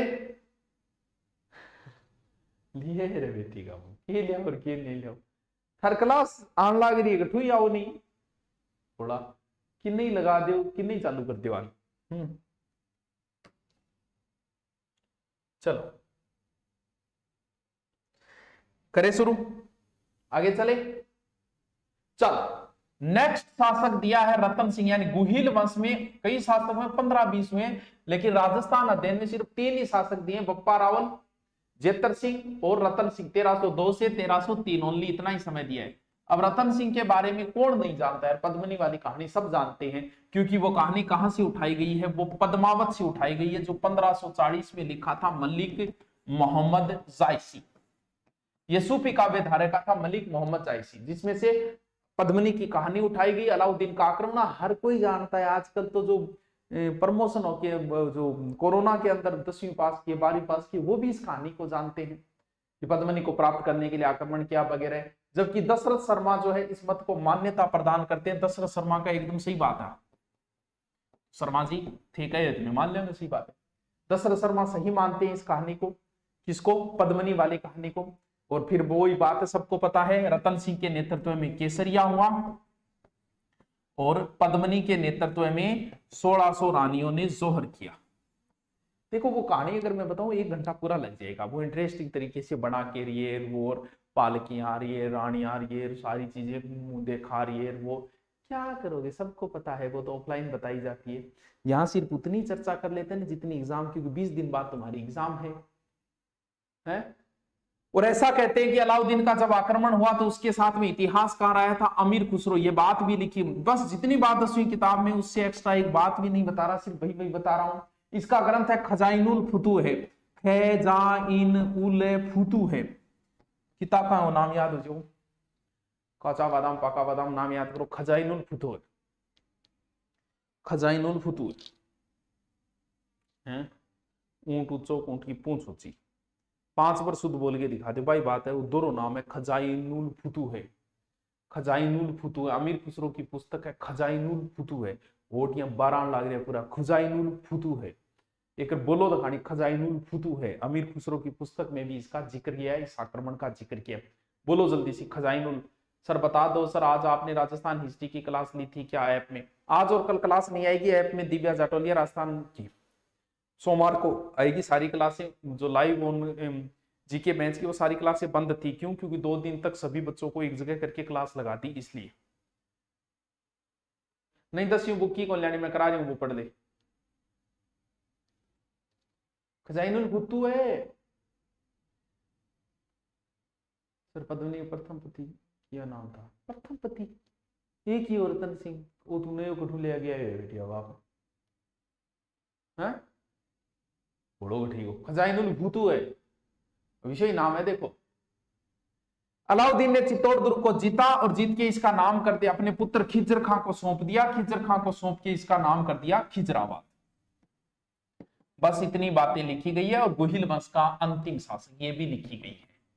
अंतिम शासक कौन है? अंतिम शासक है जी रतन सिंह। बस लिख लो, शॉर्ट में ही पढ़ना है, बहुत शॉर्ट में 10वीं क्लास की किताब करा रहे हैं, तो जल्दी से पढ़ो लिखो, पढ़ो लिखो, लिख लो जल्दी से, लिखो लिखो लिखो या स्क्रीनशॉट ले लो। अरे अब सी लिख लो, साथ में बराबर में रजिस्ट्री चला लो, एग्जाम के टाइम बहुत काम आओ। वो अड़ंगो 5 मई को हमारी कॉलेज की एग्जाम होगी, तो दोनों साथ में कैसे होगा? ऐसा तो हो ही नहीं सकता। कॉलेज एग्जाम के साथ में कभी ये एग्जाम नहीं होते। चलने वाले 2 कदम और चल गए होते तो जलने वाले थोड़ा और जल गए होते। आहा, सच कहूं वफाओं पे हर्ष आ जाता तुम्हारी तरह जो हम। आहा, चलो चले आगे। अब सिसोदिया वंश शुरू हो गया। कौन सा वंश? सिसोदिया वंश। थोड़ी एकदम शॉर्ट में कहानी बताई गई है 10वीं क्लास में कि सिसोदिया वंश जो है वो सिसोदा ठिकाने से होने की वजह से क्या कहलाए? ये सिसोदा ठिकाने से आने की वजह से ये अपने नाम के आगे क्या लगाते थे? सिसोदिया लगाते थे। सिसोदिया वंश के शासक अपने नाम के आगे राणा, और सिसोदिया वंश का संस्थापक कौन था? राणा हमीर, जिसका शासनकाल 1326 से 64। अब चित्तौड़ को पहले साको वगैरह तारीख वगैरह पोंदेड़ी जब में कौन बताइए, गुरु नामानी मन बेरोल बताई कौन? चित्तौड़ का पहला शाखा जो हुआ वो कब हुआ? 1303। और नया वंश कब आया? 1326 के अंदर, यानी 23 साल तक चित्तौड़ अदर झूल में रहा। चित्तौड़ पर जब शासन था रतन सिंह का, उस समय सिसोदा ठिकाने का ठाकुर था कौन? लक्ष्मण सिंह। लक्ष्मण सिंह और इसके 7 पुत्र चित्तौड़ के प्रथम शाखे में रक्षा करते हुए मारा गए। और लक्ष्मण सिंह का एक पुत्र था अरी सिंह, अरी सिंह का एक पुत्र था हमीर, यानी ये लक्ष्मण सिंह का पोता है, सिसोदा ठिकाने से आया है और इन्हीं के वंश में है। ये गुहिल वंश की एक शाखा चली गई थी सिसोदा, यानी जैसे आपके चाचा जी की जमीन पे कोई कब्जा कर ले और आपके चाचा जी नहीं रहे, उनके कोई पुत्र भी नहीं रहे, लेकिन वो जमीन पर हक जो है वो आपके पूर्वजों का है, तो आप भी उस पर अधिकार कर लो तो वो आपका है। वही बात है, ये परिवार एक ही है और इनके परिवार के चित्तौड़ के ऊपर किसी और ने अधिकार कर लिया, तो ये परिवार शाखा जो बंटी हुई थी सिसोदा, वो आए और अपने पूर्वजों की राजधानी पे वापस कर लिया अधिकार। वो बंदा था राणा हमीर, बहुत प्रशंसा के लायक व्यक्ति है राणा हमीर। सिसोदा ठिकाने का ये जागीरदार था और 1326 में इसने क्या किया? चित्तौड़ पर अधिकार किया था। ये गुहिल वंश की, ये सिसोदा वंश का एक प्रकार से, सिसोदा राजवंश का एक प्रकार से संस्थापक है। ये है कौन? ये सिसोदा ठिकाने के लक्ष्मण सिंह का पोता और अरी सिंह का पुत्र है। और इस आदमी ने मेवाड़ का उद्धार किया, क्योंकि 23 साल तक मेवाड़ अदर जुल में रहा, मेवाड़ का उद्धार किया, इसीलिए इसे मेवाड़ का उद्धारक भी कहा जाता है। ध्यान रहे, मेवाड़ का उद्धारक भामाशाह को भी कहा जाता है। ये बात तो एक्स्ट्रा बता रहा हूं ताकि कंफ्यूजन हो, राजस्थान पुलिस से पूछा जा चुका है। यह व्यक्ति इतनी विकट परिस्थितियों में भी शेर के समान रहा, इसीलिए इसे विषम घाटी पंचानन भी कहा जाता है। विषम घाटी पंचानन, जिसका अर्थ होता है विकट परिस्थितियों में शेर के समान। कहां दी गए से? ये कीर्ति स्तंभ प्रशस्ति में कहा गया है। कीर्ति स्तंभ प्रशस्ति में राणा हमीर को क्या कहा गया है? विषम घाटी पंचानन। और फिर इसका एक युद्ध भी बताया गया 10वीं क्लास, और भी कई उपनाम है लेकिन जितने दिए उतने ही पढ़िए ना एक बार। सिंगोली का युद्ध, ये उनके लिए जिनको जीके बिल्कुल नहीं आता, शॉर्टकट में आपको नाको लगाना चाहे, सिंगोली बांसवाड़ा में पड़ता है। मोहम्मद बिन तुगलक की सेना को हराया था इन्होंने सिंगोली के युद्ध। ये दिया गया तो थोड़ा सा ध्यान रख लेना। बताओ टागरो की समस्या आई, क्या कह रहे सर आप वाली राजस्थान अध्ययन कैसे अच्छे से 12 बारी करवा दो मॉर्निंग क्लास। भाई करवाने लग रही हो बेटा। सर सेकेंडरी रिकॉर्डेड कल्चर में दुर्ग नहीं है, ऐसा तो हो ही नहीं सकता यार, दुर्ग नहीं हो, ऐसा कैसे हो सकता है? How can this possible? और क्या कह रहे हो सर? 15 मई को मेरे मामा के लड़के की शादी है, आपको आना होगा। यार तुम दूर को क्यों उठने लग रहे? तो आप नौकरी लगा जाऊंगा मैं, तो आपकी शादी में बुला, तो दूसरा तीसरा तिवाड़ का बुलाने लग रहे, बुला आदमी के ठीक हो है? अरे आगे दिया किंग बुलाया, मैं क्या कहूंगा? हर भाणजा बुलाया, भाणजा ने आप कौन बुला रहा क्यों दे? अरे चलो, पहला कौन बताया? राणा हमीर। हमीर के बाद में सीधा आगे शासक जो इन्होंने बताया सिसोदिया वंश का 10वीं क्लास किताब में, वो बताया गया है राणा लाखा। पूरा नाम इनका लक्ष्य सिंह था, लेकिन राणा लाखा, महाराणा लाखा जो 1314, राणा लाखा जो है वो 1382 से 1421। शॉर्ट में लिख लो, इनको शॉर्ट बताता जाऊंगा। ऐसा इतिहास में ऐसा एक संयोग हुआ, क्योंकि इधर राणा लाखा थे और राणा लाखा के जो पुत्र थे उनका नाम था चुंडा, यानी यहां राज कर रहे थे राणा लाखा। राणा लाखा के एक पुत्र था चुंडा, चुंडा भी कहा जाता, चुंडा चुंडा मान लो, चुंडा इनका पुत्र था। पुत्र जवान हो चुका था, तो इधर मंडोर था, मंडोर में भी उस समय शासन किया करता था रामचुंडा। रामचुंडा की एक पुत्री थी हंसाबाई।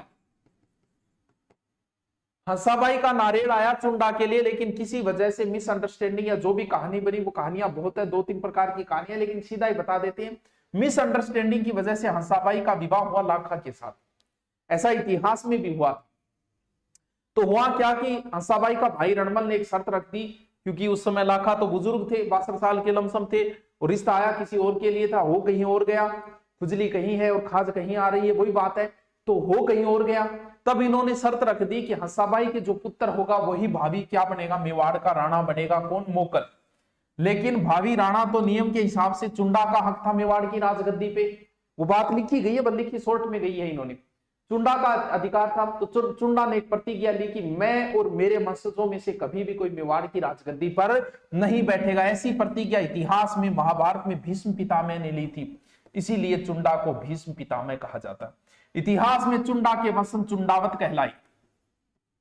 लाखा ने क्योंकि राजगद्दी पर वास्तविक वारिस चुंडा था, तो वास्तविक वारिस होने की वजह से चुंडा को बहुत सारी फैसिलिटी दी गई। मेवाड़ की हरावल सेना में हमेशा चुंडावत रहा करते थे। मेवाड़ का महाराणा जब भी कहीं जाता था तो राजगद्दी कौन संभालते थे? मेवाड़ के चुंडावत संभाला करते थे। गृह कार्य जो है ना, कहीं और चले जाए तब चुंडावतों को बहुत अच्छा आदर सत्कार था। मेवाड़ के महाराणा राजगद्दी पर बैठने से पहले भी चुंडावतों की इजाजत लेते थे कि चुंडावत जी आप बैठिए। तब उनके चुंडावतों में कहा, सलुम्बर का ठिकाना बड़ा ठिकाना है चुंडावतों का, तब सलुम्बर के चुंडावतों को रावत जी कहा जाता है। तब वो कहते कि नहीं जी आप ही बैठिए। तब मेवाड़ का महाराणा राजगद्दी पे बैठते थे। मेवाड़ महाराणाओं की तलवार भी यही बांधा करते थे। मेवाड़ राजनीति में हस्तक्षेप भी कर सकते थे, क्योंकि ये वास्तविक वारिस थे। तो बस इतनी लिखी है, चुंडा को भीष्म पितामह कहा गया है। नारियल किसी और के लिए आया था, रिश्ता हो किसी और से गया। और लाखा के समय जावर में एक खान निकली थी चांदी की, बहुत फेमस है। मेवाड़ मजबूत हो गया, चांदी की खान निकल गई, चारों मेरे चांदी चांदी हो गई। तो सीसा जस्ता की खान निकली, चांदी की खान निकली, तो चांदी खान निकली तो जाहिर सी बात है मेवाड़ मजबूत हो गई गो। और यहीं पर लाखा के समय ही एक बंजारा था पिच्छू, उस बंजारे ने एक झील भी बनवा दी पिछोला भाई। इतनी बातें लिखी गई राजस्थान में। भैया लाखा के तो मजा ही मजा। लक्ष्य सिंह, लकी सिंह बड़ा किस्मत वाला आदमी था, बुढ़ापे में ब्याह हो गया, चांदी की खान निकले। भाई बात है थारे खेत में जी हाँ मोबाइल ही खान निकल जा, न्याल बने जो थे, हीरा पन्ना ही निकल जा, घरे चांदी खान निकल गई, न्याल हो गया। झील को आप ही बना दिया, थार घरे कोई कुंड बना दिया, भाई बात है न्याल हो रहा। लाखा लक्ष्य सिंह किस्मत में 3 आदमी है जगह काम में वैसा हो, बुढ़ापे में ब्याह, जाओ में चांदी खान याद रहे जैसी दुर्ग को नहीं थोड़ा चुंडाओ तो मांगी सेना ने, वो आगे ही नहीं, चुंडा के मस्त होंगे वो आगे। वीडियो में स्पीड का ऑप्शन क्यों नहीं आ रहा? तो स्पेशल टीचर लाइव के अंदर नहीं आएगा। भी लाइव में तो स्पीड टू जी मैं पढ़ायो को कोई पहले पढ़ाओगे क्या पढ़ाओगे जी भी, इससे आगे मैंने पढ़ाया ही नहीं तो तू स्पीड क्या बढ़ाओगे पहले तो बता। अब इस मैटर को तो पीछे ले जाके स्पीड बढ़ा सकता है, लेकिन तू जब रियल में हम चल रहे हैं तो मेरे आगे घट जाओ, तू बता जब मैं बोली हुई को आगे। तो लाइव में स्पीड का ऑप्शन नहीं आता, पीछे जाके आ सकता है, तू कर्सर को पीछे ले जा फिर स्पीड कर सकता है, समझियो। नेट में मास्टर जी है तो वो तो मौज कर दी सर, क्या मौज कर दी। चलो आगे चले, आगे चले, चलो गुरुजी फिर आगे भी चलो। चलो मेरी बात सुनो सर, तेरी बात कौन सुना? तो बस शॉर्ट में लिखता जाओ, रट्टा मारता जाओ। हाँ इसके बाद में आगे को जो शासक दिया है वो दिया है मोकल, लाखा का पुत्र मोकल, जो शर्त के तहत जन्मा था 1421 से 33। चुंडा इनका संरक्षक था। क्यों? क्योंकि लाखा की जल्दी मृत्यु हो गई, मोकल उस समय बच्चा था। तब लाखा ने जाते समय कहा कि बेटा तू राजगद्दी पर तो कौन बैठा है, पर तू इनको संरक्षक बन जा। लेकिन हुआ ऐसा कि हंसाबाई चुंडा पे शक करने लगे, बोले या तो मेवाड़ में तुम रहोगे, हम तो चुंडो बोले ठीक है माता जी मैं जा रही हूँ। तब लागे कि मैं गड़बड़ करी मैं जा रही हूँ, लेकिन जाऊं गोली 500 भी आ जाऊंगा, मेवाड़ में कोई करे। तो चुंडा जो है वो कहां चला गया था? मांडू चला गया था। मांडू शासक की यहाँ जाके शरण ले ली थी। और एक दिन चाचा और मेरा, देखो पूरा इतिहास नहीं पढ़ोगे तो हमेशा कंफ्यूज रहा है, लेकिन क्या करूं, जितना 10वीं में उतना ही बताना पड़ेगा। ये खेता के दासी पुत्र थे। पूरी कहानी तभी समझ में आती है जब सेपरेट इतिहास को पढ़े, सेपरेट कभी फिर पढ़ेंगे, अभी सिर्फ एग्जाम लेवल और 10वीं में दिए उतना ही बता रहा हूं। चाचा और मेरा जो थे, मैं पापा इनके साथ मिलके और एक दिन मोकल की कर दी हत्या। अभियान पे जा रहा था, वहीं हत्या कर दी। इसके पीछे रीजन ये था कि एक छोटा सा ताना मारा था, तो ताना कभी फिर पढ़ेंगे। एक बार मोकल से संबंधित ऐसा कोई क्वेश्चन नहीं बन रहा है, इसलिए ज्यादा टेंशन मत ले, ज्यादा टेंशन आगे वाले शासक का ले, ठीक है। सरचुंडा की शादी नहीं हुई थी, भीष्म पिता कैसे हुआ? अरे किसने कहा शादी नहीं हुई थी? चुंडा के वंश चुंडावत कहलाए, वर्तमान में चुंडावत है। शक्ति सिंह के वंश सक्तावत कहलाए, अगर के वंश अग्रावत कहलाए, सिया के वंश सियावत कहलाए, जेता के वंश जेतावत कहलाए, कुंपा के वंश कुंपावत कहलाए, शेखा के वंश शेखावत कहलाए। भोला आदमी है, गठपड़ लियो तू, विवाह हो यदि तो वंश आगे चले आए, उनकी जैसी प्रतिज्ञा हुई इसलिए वो भीष्म पितामह हो गई है।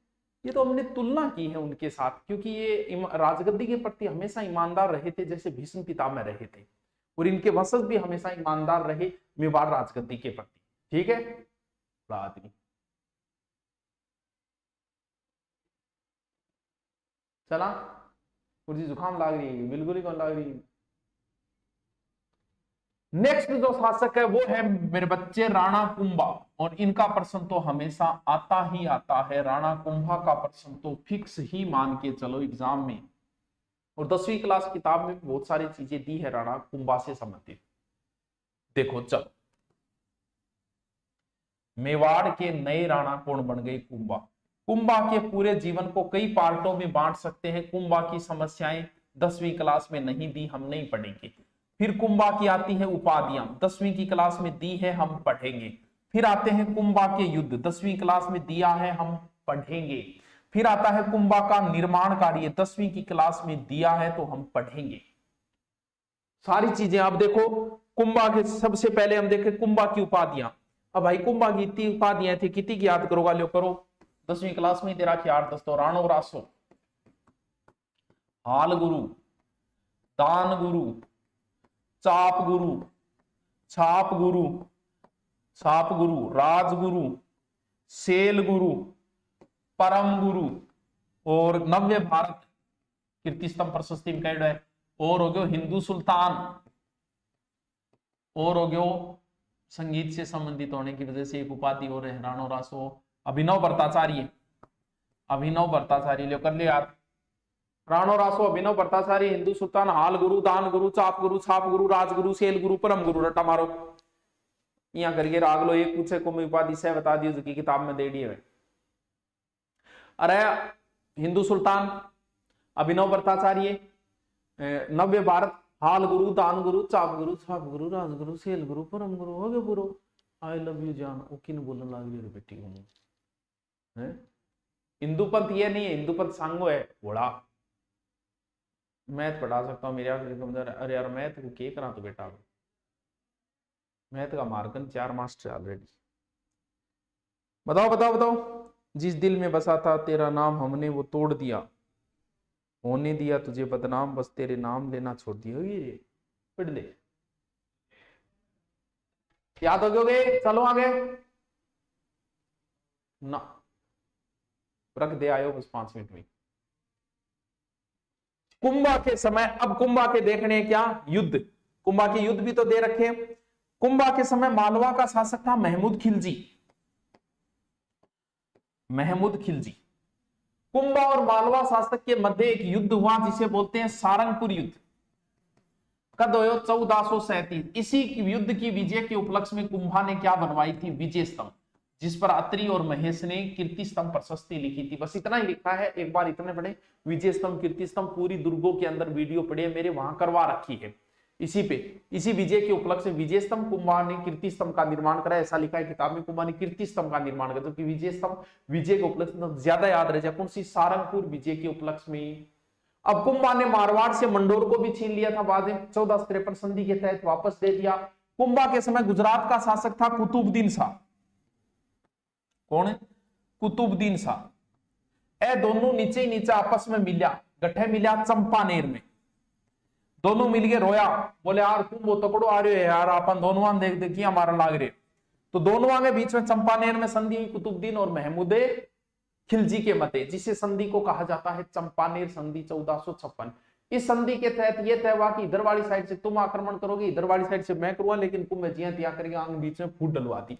तो ध्यान रखना, चंपानेर संधि किसके विरुद्ध हुई थी, कुंभा के विरुद्ध, गुजरात शासक कुतुबुद्दीन और महमूद खिलजी। मैं जल्दी जल्दी बता रहा हूं, बहुत जल्दी बता रहा हूं, इसलिए बता रहा हूं क्योंकि आपके पास समय नहीं है, एग्जाम नजदीक है, 1 महीने बाद है, हमें 10वीं क्लास कंप्लीट करनी है। आज कितने मर गया रहे, सीध मुख चुरुआरा दिखे को नहीं, ये क्या मिला। गुरु जी आज मेरा जन्मदिन, आप मुझे आशीर्वाद दीजिए कि और आगे बढ़ूं और आपकी मंजिल तक पहुंचाऊं। तो थास्तु, इतो आगे बढ़, बहुत ही आगे उड़ जा। हाँ, आशीर्वाद या से हैप्पी बर्थडे टू यू। चलो ठीक है, चला आगे। फिर लिखा है कि वीर विनोद के लेखक श्यामल दास के अनुसार मेवाड़ में 84 में से कुंभा ने कितने दुर्ग बनवाए, 32 दुर्ग। अब 32 दुर्ग का नाम कौन लिखेगा, सिर्फ किताब में तो ही लिखेगा कि 32 दुर्ग बनवाए, जिसमें कह कह सिरोही में बनाया, रचलगढ़ में बनाया, कुंभलगढ़ एक प्रसिद्ध दुर्ग, बस इतना ही दुर्गा नाम लिखेगा 10वीं क्लास का। जबकि दुर्गा थे याद करो तो कर लियो, कुंभलगढ़, अचलगढ़, बसंतगढ़, बैराठ, भोमठ थे, याद करो तो कर लियो। बाकी किताब में 2 ही नाम दे रहा है, कुंभलगढ़, अचलगढ़, बसंतगढ़, बैराठ, भोमठ। हालगुरु, दानगुरु, छापगुरु, छापगुरु, छापगुरु, रेलगुरु। अरे कुंभलगढ़, अचलगढ़, बसंतगढ़, बैराठ, भोमठ, क्यों नहीं याद है बैराठ, भोमठ। फिर लिखा है कि कुंभलगढ़ दुर्ग का मुख्य शिल्पी कौन था, मुख्य शिल्पी मंडन था। ये प्रश्न कई बार आया, वास्तव वो प्रश्न दिए 10वीं किताब में जो एग्जाम के लेवल के इंपोर्टेंट है। फिर लिखा है कि चित्तौड़ में कुंभ स्वामी मंदिर बनवाया, बिल्कुल बनवाया था, जिसे मीरा मंदिर कहा जाता है, वो कुंभ स्वामी मंदिर। फिर का आपकी पुत्री के नाम पर श्रृंगार चौरी बनवाई, गठे चित्तौड़गढ़ की, कुंभ लगभग काम गठ करवाए चित्तौड़ में। फिर आ लिखे कि एकलिंग जी का विष्णु मंदिर और रणकपुर के मंदिर बनवाए, जबकि रणकपुर का मंदिर कुंभा ने तो नहीं बनवाया, लेकिन किताब में लिखा है कि रणकपुर मंदिर बनवाए। कुंभा के समय बना था रणकपुर मंदिर, जबकि कुंभा ने नहीं बनाया। 10वीं किताब में शायद ये चीज गलत टाइप हो गई।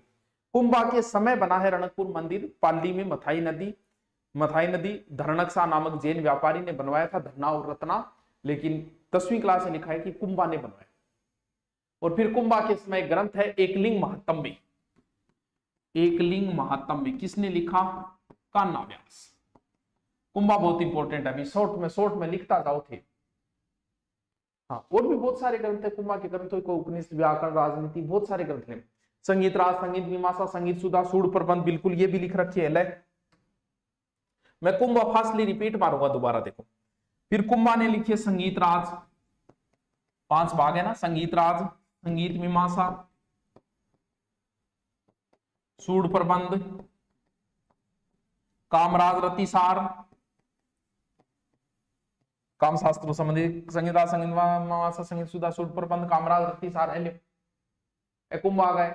देखो कुंभा की उपाधियां, अभिनव भट्टाचार्य, हिंदू सुल्तान, और हालगुरु, दानगुरु, चापगुरु, छापगुरु, राजगुरु, शैलगुरु, परमगुरु। फिर कुंभा के जो ग्रंथ है संगीत राज, संगीत मीमांसा, सूड़ प्रबंध, कामराज रतिसार, क्यों को नहीं याद है। और फिर कुंभा ने कुछ क्या लिखे, जिसे बोलते हैं ना टीका, चंडी शतक पर टीका लिखी। चंडी शतक है, चंडी शतक ना कर दियो, किस पर लिखी, चंडी शतक पर टीका लिखी। गीत गोविंद और संगीत राज पर भी लिखी। और गीत गोविंद, जयदेव के गीत गोविंद, ये 3 जो है वो टीकाएं लिखी, अलग से लिख लेना, कुंभा द्वारा लिखी गई टीकाएं। चंडी शतक, गीत गोविंद, किसकी, जयदेव की गीत गोविंद पर टीका लिखी थी, और संगीत राज पर भी टीका लिखी। देखो कीर्ति स्तंभ प्रशस्ति अत्रि महेश है, बहुत फेमस है अत्रि महेश, अभी कभी पता नहीं कितनी बार पूछ लिया। ये लो जी, कुंभा इज कंप्लीट। कह रहे तुमसे मोहब्बत की होती शायद, तुम्हें भुला भी देता रे, इबादत की है तेरी, मरते दम तक सजदा करूंगा। रीड 2022 ये री डोड़ दी लास्ट में। गुरुकुल की फीस कितनी ऑफलाइन होगी रे मुना? मेकिंग फीस लिया गुरुदक्षिणा बोले करे, फीस को नहीं। हम लोग ऑफलाइन सिर्फ पढ़ा रहे हैं, एकदम फ्री पढ़ा रहे हैं, कुछ भी नहीं लेता, सिर्फ दुआएं लेते हैं आपकी और कुछ नहीं लेते। ऑनलाइन में थोड़ी बहुत फीस लेते हैं, नाम मात्र जिसे बोला जाता है वो फीस, वो भी सिर्फ इसलिए कि खर्चा पानी चलता रहे, हमने जो फकीरी है इसलिए कर रखा है। बाकी अपना काम चल रहा है आपकी दुआओं से। और नए बेंच ग्राम सेवक के ले रहे हैं, रीट के चल रहे हैं, किसी को ऑफलाइन आना आ जाओ। और पुलिस को जिसको पढ़ना है लास्ट 1 महीने में पढ़ लो, स्पीड बढ़ा के मजे लेके पढ़ो आराम से। जो भी कोई टॉपिक नहीं आ रहा है वो मात्र 399 का कर दिया है पुलिस का, स्पीड बढ़ा के डबल स्पीड करा के उसको देख लो जिसको देखना है। लास्ट टाइम में किसी प्रकार का कोई अफसोस नहीं रहना चाहिए कि मैं ज्यादा फीस की वजह से नहीं खरीद पाया, अब इससे कम और क्या करें, फिर ऐप का खर्चा भी तो आता है। तुम लोग समझते हो यार, समझदार हो तुम लोग, ऐसी बातें मत किया करो। चलो फिर सांगा को हम कल पढ़ेंगे।